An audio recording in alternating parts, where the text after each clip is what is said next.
There we go. Ndewo. Welcome everyone to this workshop that I will be speaking specifically on, are you consumed by media and at what cost? And specifically, I want to coin this the Black Mirror because that's what we all have access to, which are these devices that you see, that are black mirrors, whether it be your TV screen, your computer monitor, your handheld device, these black screens. The question is this black mirror controlling you, or are you controlling it and using it for your best purpose? So I'm going to ask that everyone, get out pen and pad because you'll definitely want to take notes. There's some information in here that you're not going to get from anywhere else. And I'm going to start out by speaking on what exactly is media, because it's almost ubiquitous. It's everywhere. And so we're going to delve into what's media, and I'm going to give you all basically an overview of what I'll be talking about over the course of upcoming workshops concerning media. So this is an important topic to me personally because I see it as something that's impacting my generation and the generations that come after me in a way that media has not impacted other generations before. So I personally have the unique experience of having grown up, you know, playing outside, being, you know, in the dirt, like actual nature, trees, playing in creeks, all of those different things, to also playing video games and going to arcades and, having um, the most in depth gaming experience happening from going to an arcade to now you have the quality of the arcade in your house because you have gaming consoles, right? And then from gaming consoles to you don't even need a television anymore because now we have handheld gaming devices. So I come from that generation of, there was a time when, you know, for school projects, I remember that we actually had to go out and physically get newspapers and clip out those articles for collages, or use those newspapers for our sources directly, or go and get magazines for research, go to the physical library. And it's funny because even when I think about my experience is going to the library, I have like a level of nostalgia of going to the card catalog and you pulling out those drawers and thumbing through and finding the book that you're hoping is going to be there, right? Because there's no guarantee that it's going to be there.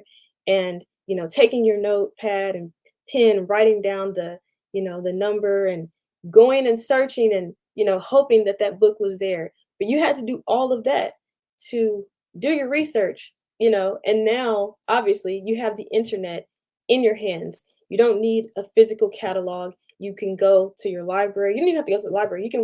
You can get digital books, ebooks, from your phone. You don't even have to be at your home. I was going to say at your house, from your phone.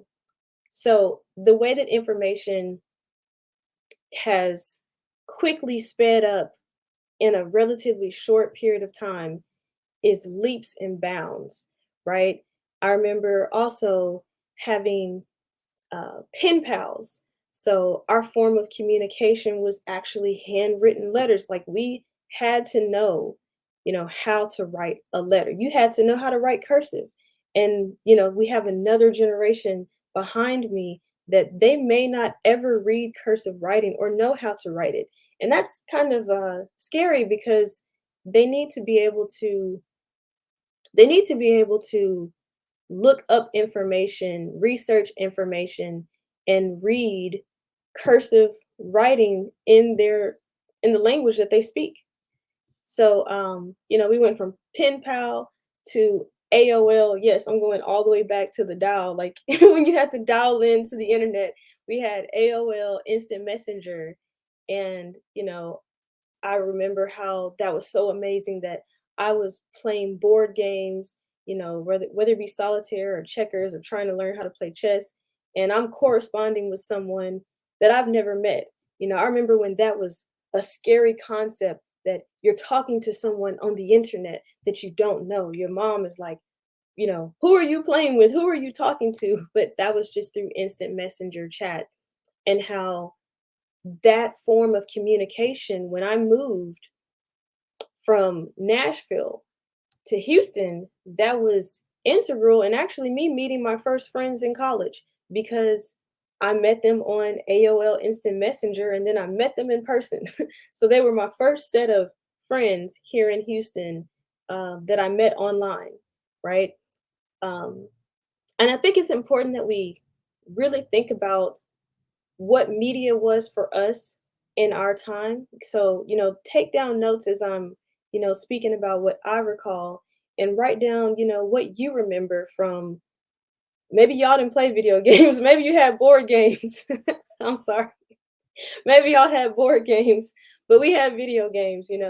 Write down where you have been on this media journey, because it's going to make this workshop and the workshops that, come afterwards, it's going to make them more applicable and understandable to your life, and how you can make changes so that media is something that you control and set boundaries, create parameters, and something that will make sense for how you want it to be a part of your life, or not so much a part of your life.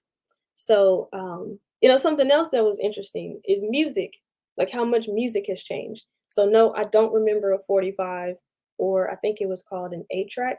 I don't remember any of those things. I'm not part of that generation, but I do remember records, although records were pretty much phasing out when I was born. So, I mostly recall cassette tapes. So cassette tapes, you had your music, you open it up, you had the lyrics to the songs, some of the songs, or even all of the songs in there. And, you were able to get hopefully a few pictures of your artist that you liked. And that's how you consumed music. And so I came from cassette tapes to CDs to MP3 players. And MP3 players are just simply digital audio files, right? And I had one of the earlier versions that I think it only stored maybe like 200 songs. Okay. And then I had an iPod that was like 1,000 songs in your pocket. By the time I got an iPod, you could actually put movies on it. So I had a lot of memory. And I just remember thinking how incredible it was that I had these whole albums, or that's what they were called, like these albums full of CD books. Okay. CDs after CDs. And now all of those CDs, like it could be 50 or 100 CDs, every single one of them was in my iPod, just like that. I could access any song, and that was incredible.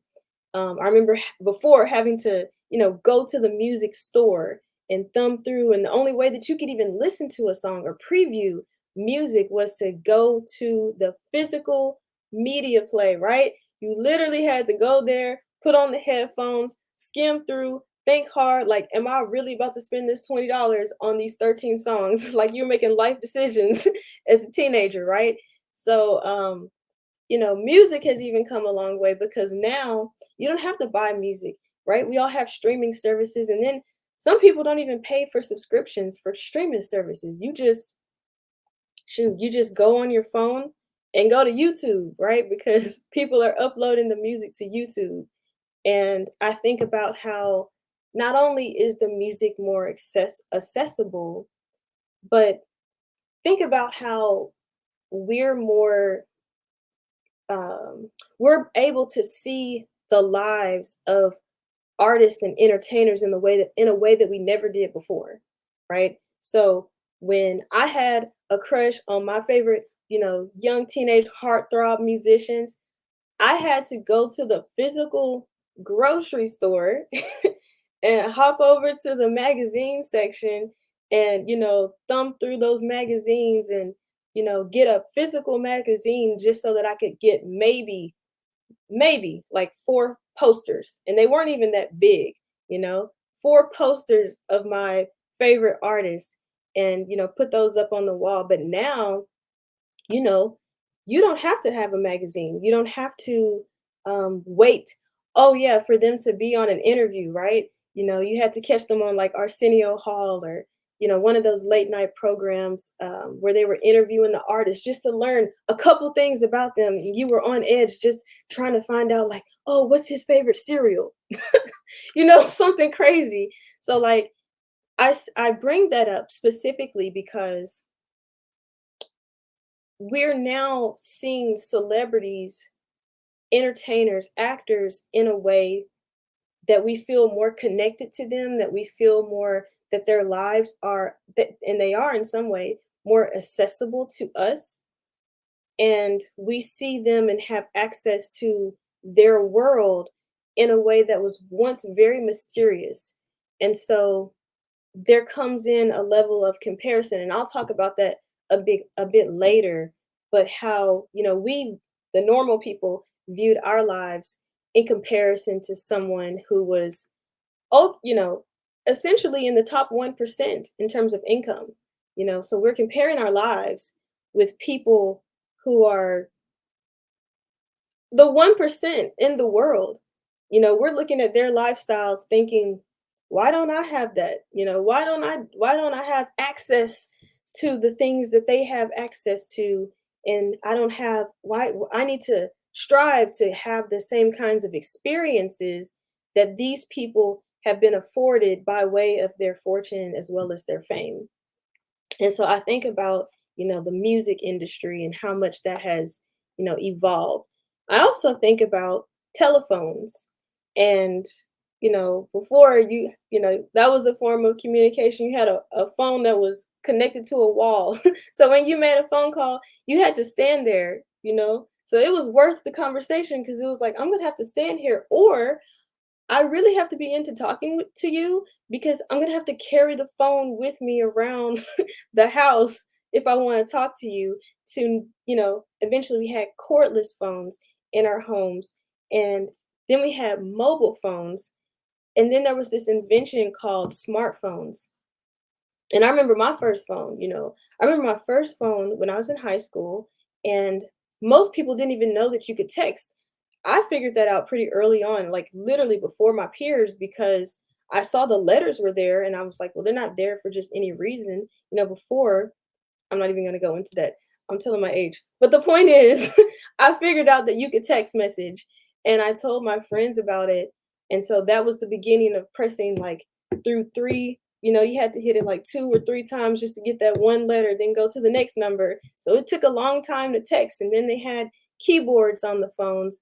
And I had the first smartphone, and it was a Palm Pre, and I felt really cool to have that phone. Back then you had like Blackberries, and I think that was really it. You had the Blackberry, and then you had Palm Pre's.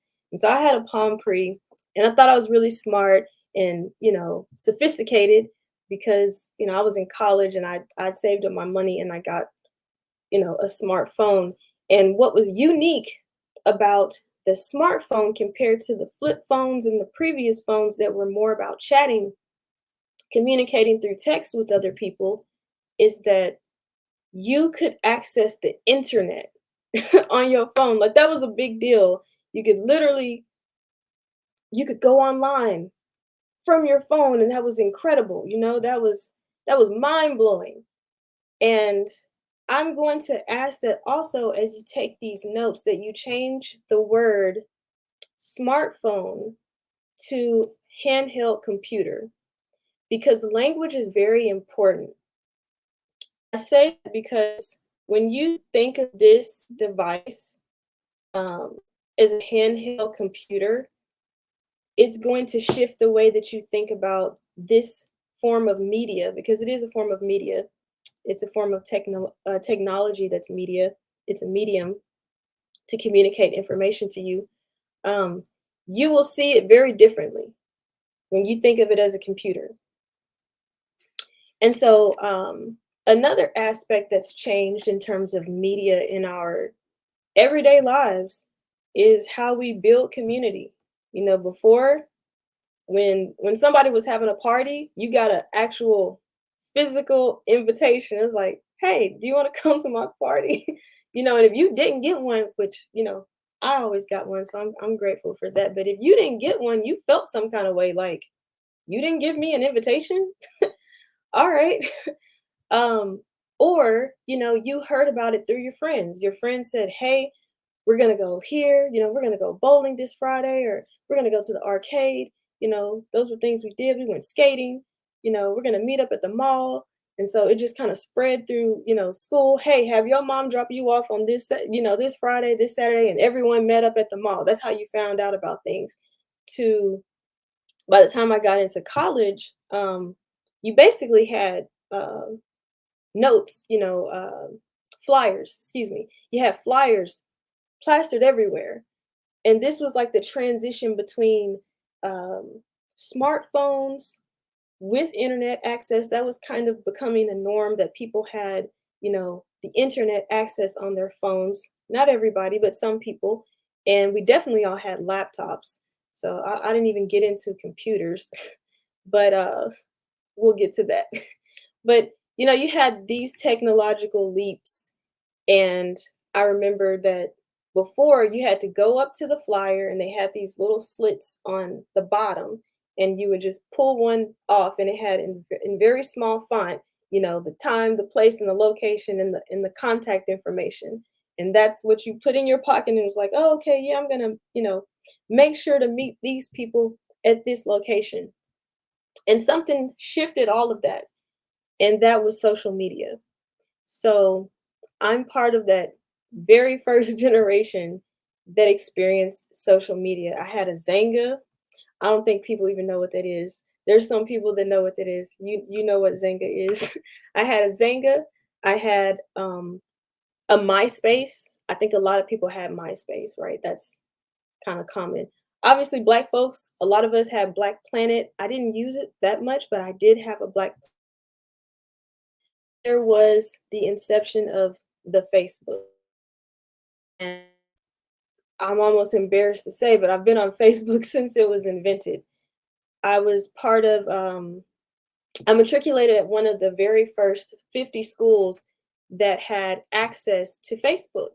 And so back then, you had to be enrolled at a 4-year university that the Facebook, because it was the Facebook, not Facebook, that the Facebook had enrolled as their student body could participate in using this platform. So you had to use your your student email address with the edu. So everyone, it was kind of like a level of exclusivity, or privilege, if you will, because it was only people who were at the university, and you were able to connect with people who were in school just like you all across the United States. So that was like a game changer.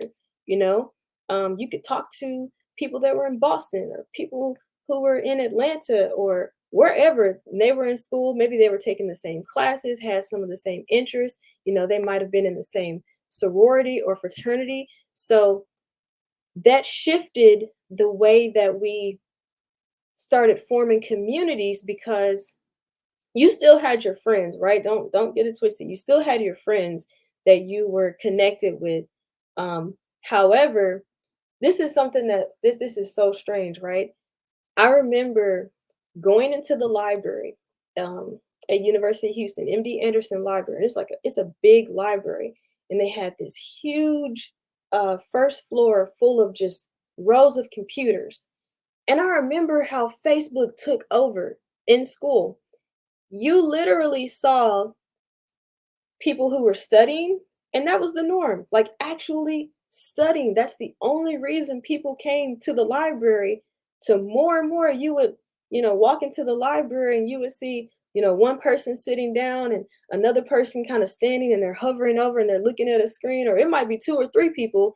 And you started seeing the screens all turn blue. Like all the screens were blue and white, and they were like, it was like, oh, they're on the Facebook.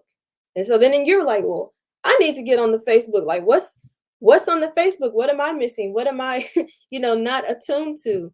And so I just remember how it even shifted people's ability to start to focus on school back then. Just the fact that we had the Facebook, we still had MySpace, but we were too, we had come up in the world, so we weren't interested in communicating with, guys or other people so much who were on MySpace. We had, elevated to the Facebook.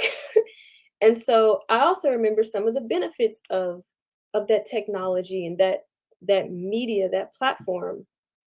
And that was, that you could register, you could upload your class schedule, your section number, all the way down to the section number, not just the classes that you were taking. So you could log in and see whoever had a Facebook account, every single person that was in your class. So, University of Houston is a large campus, so you could have a lot, you would have auditorium style seating, like a lot of people could be in your class, and you never really communicated with them. But now, you could say, hey, we're in the same class, you know, what did you think about this during the lecture? Or, do you happen to have notes? Of course, people were doing that. So I watched how technology was impacting the educational environment, and how, when I say literally, there was a transition of going into the library and people were solely there to do work. And then you would come in after a few months and all the screens, and I'm talking about like 95% of the screens were people logged into the Facebook. That was the shift in um, how we did work.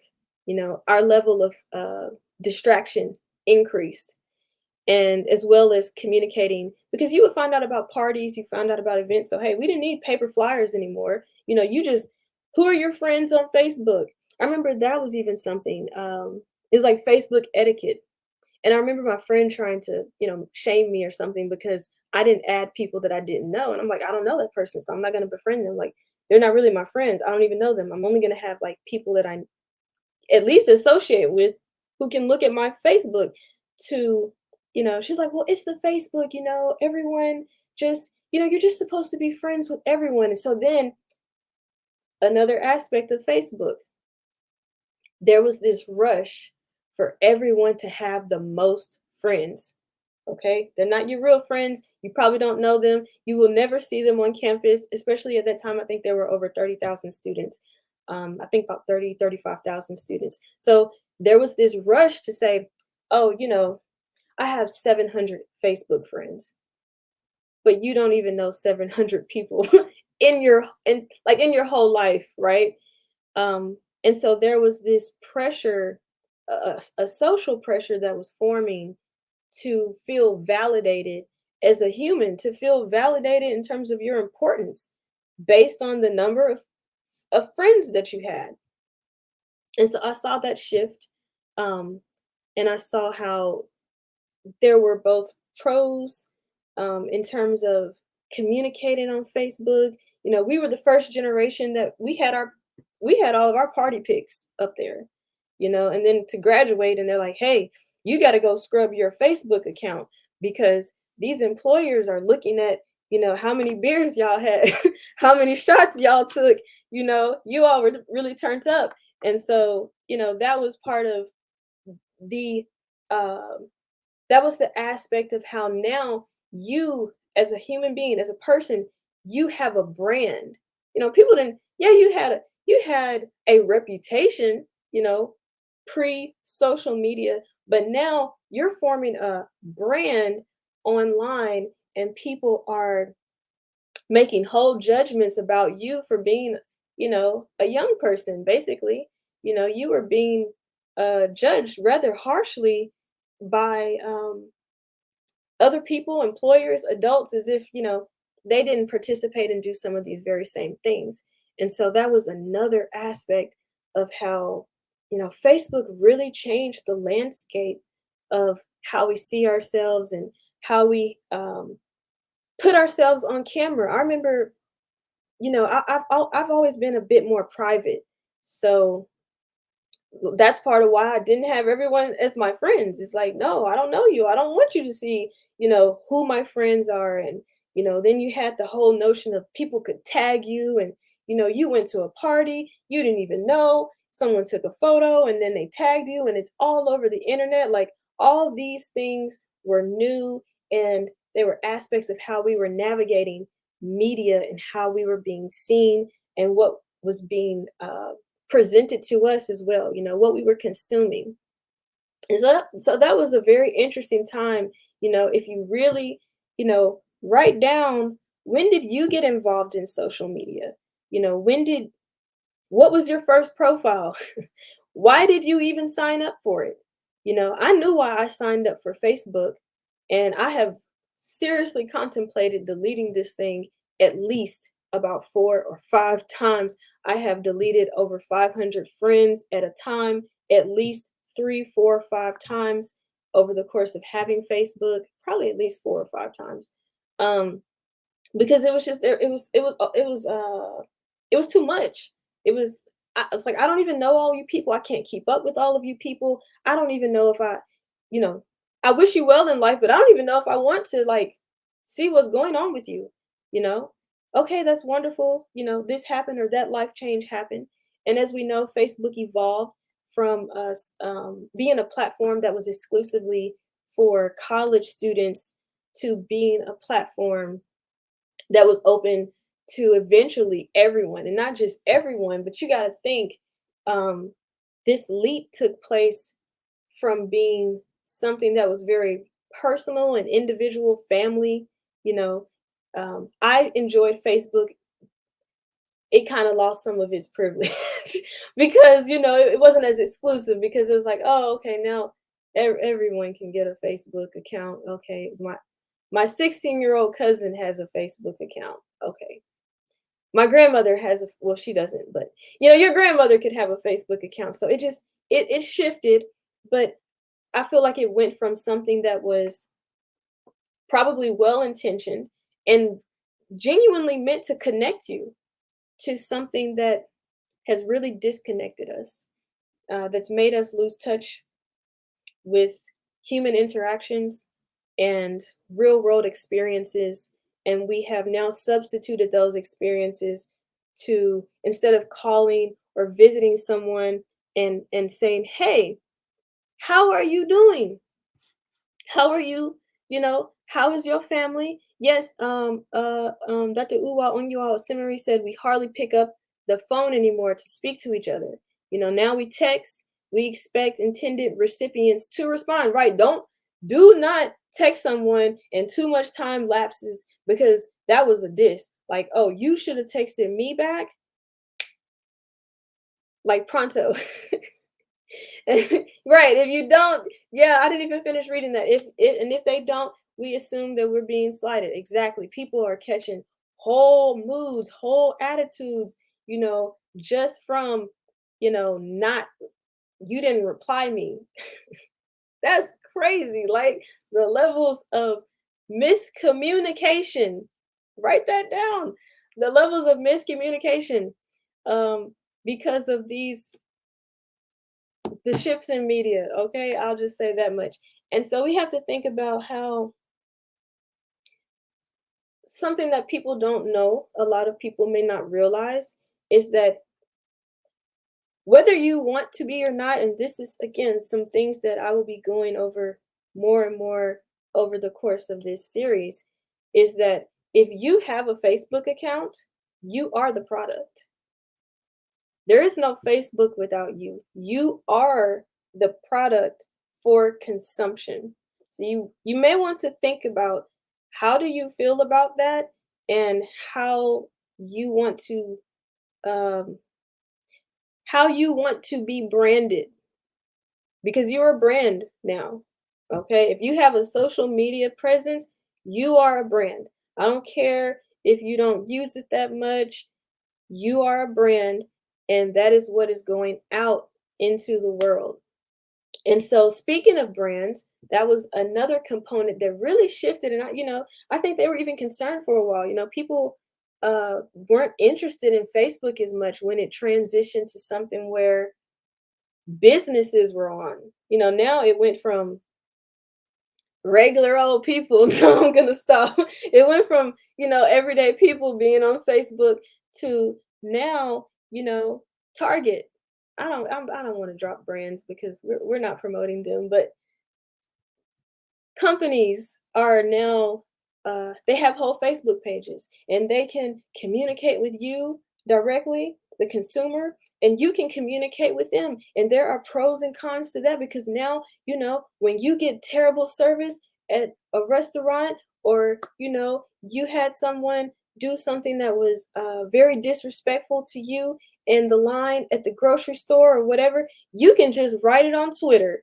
You can take a picture, hey, cashier such and such was rude to me, post it on Twitter, tag that store, and now it's a whole it's a whole situation. And so there was a shift in terms of consumer power as well as businesses having being more empowered to start building communities and start marketing directly based on the information that you feed into these platforms, your demographics, your age, where you live, all of that. Because another point worth mentioning is that social media is not for free.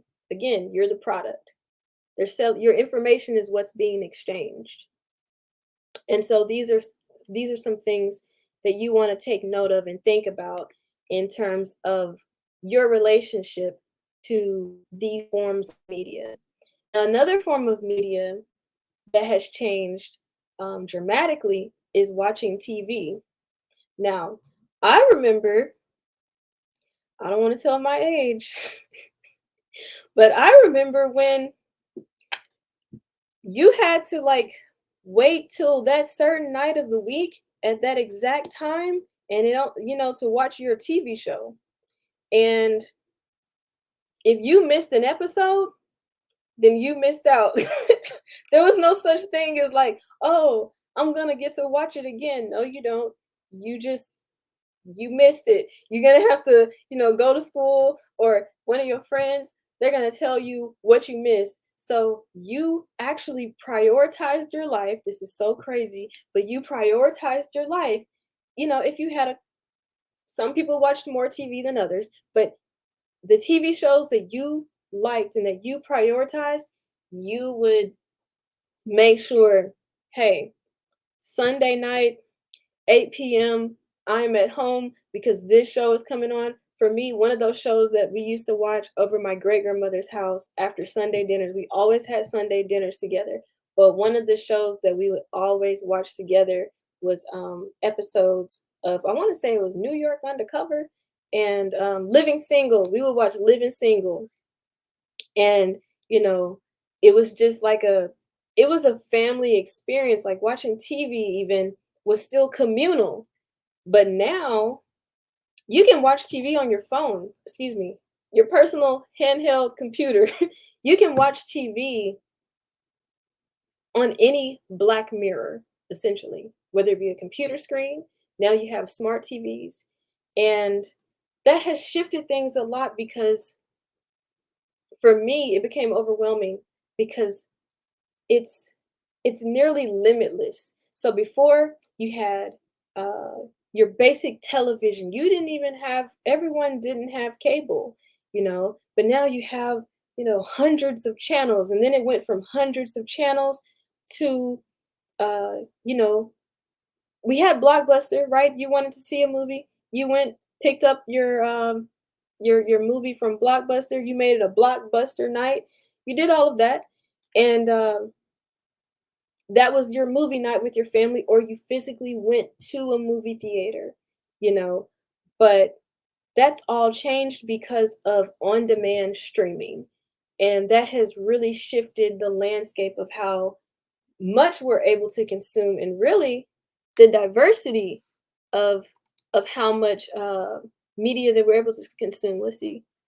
Dr. Uwa said, we must select certain times to get on the social media platforms, not once you arise in the morning and not when you are in bed or heading for bed.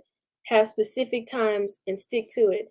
That's an excellent idea because now, you know, you I'm guilty of this. So I'm not gonna I'm not gonna say I haven't done these things, and I work on it, and sometimes it's better than others. But how many of you go to sleep with your phone? propped up watching something or listening to something, you know, we're going to go into the actual, later on, we will go into how that is physically harming you. It's physically harming you. It's mentally harming you um, to do some of these things. And so we have to really, take note of how do you feel about now that everything plus, you have every form, every basically all the studios now have their own platforms, and you can subscribe to endless uh endless platforms for television and movies. You don't even have to go to the movies. Some of the movies come directly to those specific platforms.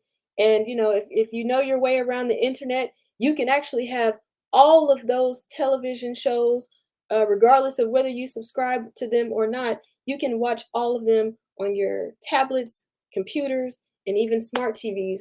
And so I remember being frustrated at one point when you ever just like scroll and you didn't even realize that you were endlessly just changing the channel or endlessly scrolling on your Facebook feed because you were looking for something that you never found?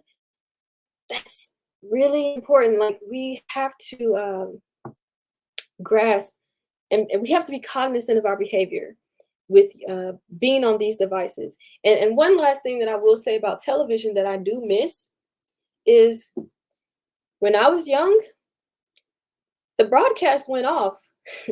Like literally at a certain time, there were color bars, and that's all you were going to see. And then this annoying sound just went on and on and on, constant. Or you would get snow or static. You can look that up if you were too young and you don't remember. But yeah, you would just have static, and down at the TV station, it was like, hey, we're done for the night. The broadcast, like even if they weren't in your local city, those networks, they actually shut down. Right. It turned into channel zero. Maurice just said, yeah, so you weren't watching anything even if you wanted to until they decided it was time to rebroadcast something again. And if I remember correctly, that was like about 5 a.m. You weren't watching anything between about 11 and 5 a.m. And now there is no cutoff. It's constant media consumption if you choose. It's a choice. And so, as I said, please, take notes, ask yourself, write down, go down memory lane and ask yourself, evaluate your current relationship to media to what it was back then. Now, all of those are forms of media that I just went over, but to be more specific, if you need any help, and also going to ask you to write down certain words. So media is medium. That's a word you want to write down, medium, because this is going somewhere eventually. It's a medium, and that is a channel. Write down the word channel, or system of communication for information and entertainment. It's a publication or a broadcast mode for artistic expression as well. So you have mass media or mass medium, means the exact same thing, a medium of communication. And for the word communication, I would like you to write down commune and community, because those are some central words. Um, and make sure to write down cast in terms of broadcast. Write down the word cast, and I'm going to share with you. Um, I'm going to share with you some distinct forms of media. Hold on. Let's see. So you have different forms of media. You have traditional media, which is your newspapers. That's going to be journalism, radio, television, magazines. Those are all things that we're all accustomed to when we think about media. But you have print media as well. Your print media as well is going to be consider essays, books, clinical journals, leaflets, reports. Those are also forms of media. to be aware of. You're gonna also have, okay, okay. We're gonna actually, guys, we're gonna take a short advertisement break, and we will be returning. Okay.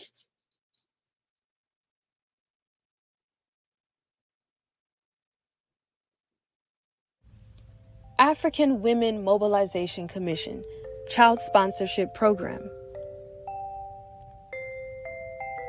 Here at OMSI, we believe that every child deserves a chance to thrive, no matter who they are or where they live, and that opportunities help a child to develop and build precious imagination. A healthy and imaginative mind can see the possibilities of the future. And a child with a future can weather the storms of life if given the right tools and the chance. Sponsoring a child helps a child to eat, get an education, have good health care, and gain a friend and mentor in you. I know you want to know more. Sponsor a child by visiting AfricanWomenCommission.net. After all, a child is waiting. Register to meet your sponsored child today.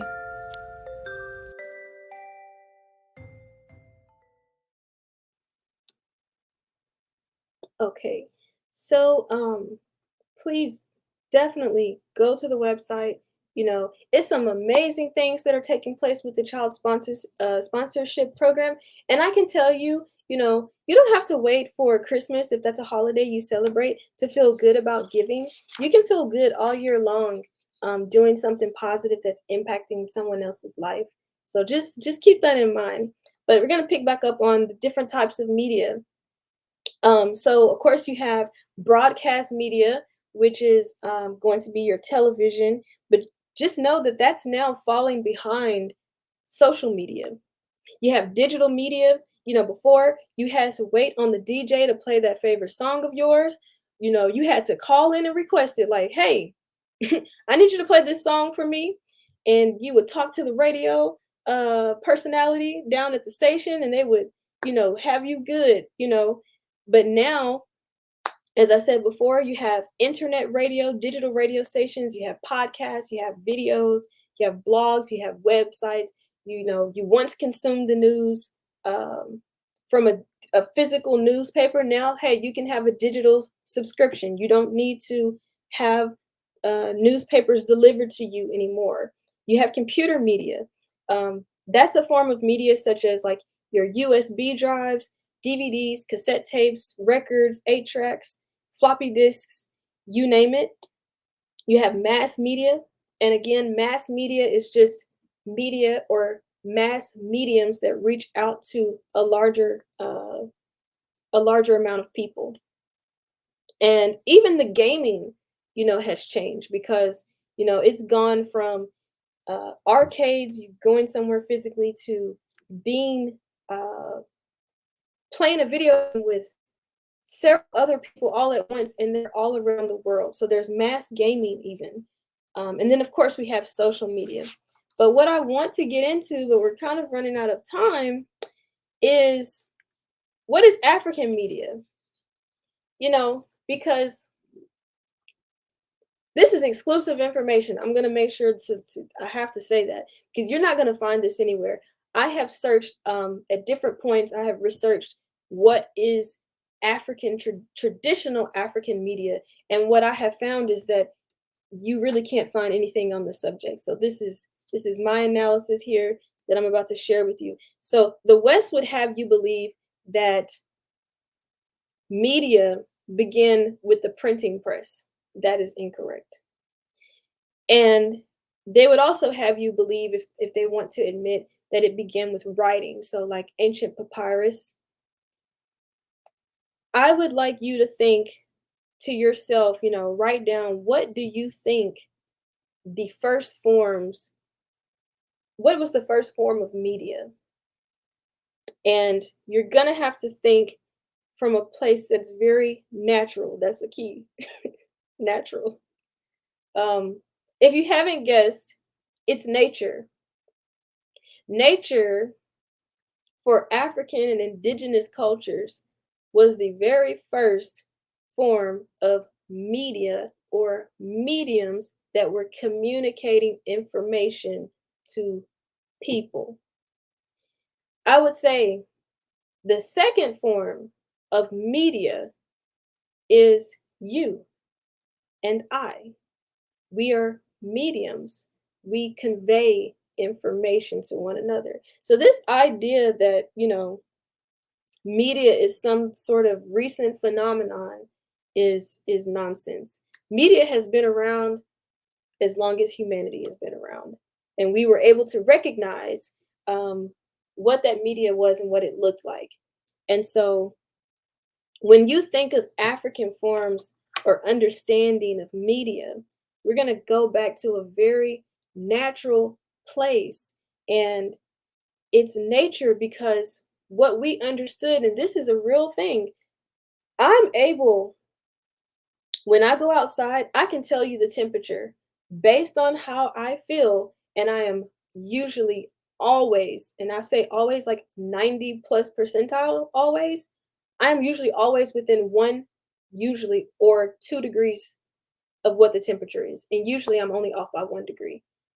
We were able to go out in nature, feel the change in the barometric pressure. We were able to feel whether there was a decrease or increase in the moisture content in the air. That was communication that, hey, there may be a storm that's coming. We were able to communicate with nature and know, if it's going to rain or if it's going to be a typhoon. Like these were things that we knew. Animals, they understand how to communicate with nature. They understand the media or the medium of looking at the shifts in the tides, looking at the way the trees are blowing, where the animals are going, when they shift their behavior. These were all forms of communication that we have to reattune. You can write that word down. That's another key word, along with channel, cast, commune, or communication, media, tune. We were tuned in to everything around us, including one another. And that's how we were able to get important information. Because if you were by the coast and you were not aware that there was, you know, a disturbance in the water, you would be in trouble. You know, that was dangerous. So you had to pay attention. Another form of communication, and I'll start to wrap this up here shortly. But some other forms of communication, and just know that I will delve into this deeper later, um, is through our rites and our rituals. See, no one's thinking about these things. Our people, and I have to say this, we were high tech with our media in a way that the so-called modern, advanced world does not understand. We were very advanced and we were able to communicate in a way that was effective. We didn't have to exploit anyone, and we did not have to exploit the resources of the earth in order to communicate effectively. So our songs, our dance, our clothing, all of these things communicated um, knowledge, wisdom, stories to us. Whether it was the symbols that we had drawn into or painted onto our living structures. Um, you communicate when you play the drums. That's why it's called the talking drum. And it wasn't just about the drum, although the drum is very important to Africa, but it was all aspects. It was the singing and what that song meant and why you sung that song and for what occasion, for what rite, for what ritual. That's how communication was delivered. And it was something that I appreciate about indigenous African culture, is that no one was left out. No one, missed it, because whether you were an infant to an ancestor, everyone was part of the experience and learning the information that they needed to know, the wisdom that they needed to know, because you didn't just read it, you didn't just consume it visually, you were experiencing it, you were part of it, you were part of the song, you were part of the dance, you were part of that ritual for that new child that was born.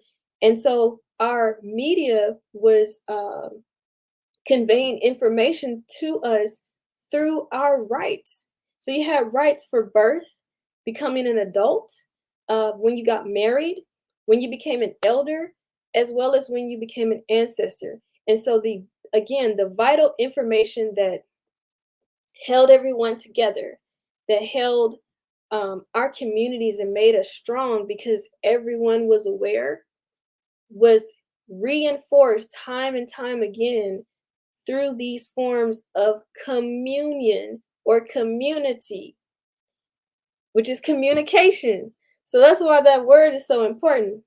Um, you also have Adinkra symbols for those that were are familiar with the Akan, and you have Insibidi, which is southeastern Nigeria and parts of Cameroon and other um, central eastern, well, west of Nigeria. I would just say southeast of Nigeria and Cameroon. Um, you had the Medunetter, which is called hieroglyphics. We've always been communicating, and if you let other people tell it, they will say that that is uh, that is proto script, in that it is a limited script. And I say it's the complete opposite, because when you have a symbol, when you have a hieroglyph or insibidi or a dinkra symbol, that one symbol can communicate whole stories, whole generational wisdoms, lessons that you can convey just with one symbol. So our forms of communication was very sophisticated, but also very simple and very genius. And so this is why, like I said, I will go more into, you know, the traditional African forms of media, because what we're going to, what we need to do in order to restore, I feel, our mental health, because I will go into what are some of the issues, what are some of the problems, you know, with uh, mass media in its form today. What are some of the problems? Is that this is impacting our youth as well as our adults. We have higher levels of anxiety, depression. We have 12-year-olds that have anxiety.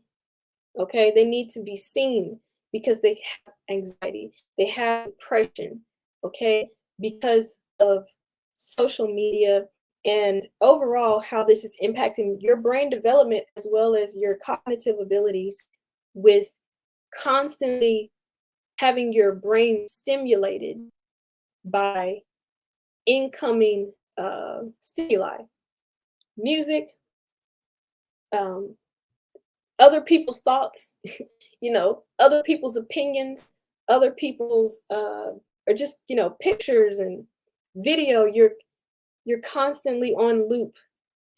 And so we need to return to a holistic culture.